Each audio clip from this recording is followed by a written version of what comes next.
બાયણા બંધ કરીને કોઈ ધૂમતો નહીં, જગત ની વચ્ચે બેહું છું. અને 3 વર્ષમાં જે આગમવાણી કરી, જેને જે વાયદા કર્યા એ પૂરા ના કર્યા,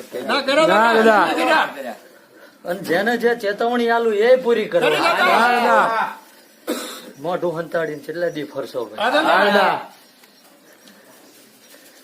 આપ તો સાપડે ચડીને એક દાડો લાવું હંતાઈ લો ભાઈ. જગત જાણે ભાઈ, મારે ને સાબિત કરવાનું, ધોણીને કોઈ દીવડાવવાના નહીં. તો જગત જાણે ભાઈ, ભાઈ કે ભાઈ વિક્રમસિંહ નો દીકરો બોલે એ વાતમાં બીજી માલ ના હોય. એવું નજરાણું જો આ ભૂમિ ઉપર આ ગામમાં ના જગ્યાએ ના બનાવતા પરગડો જે બોલ્યો તો ભાઈ, એક વરા મળતો આ કોણ આવશે એ નક્કી નતું, એ પૂરું કરી.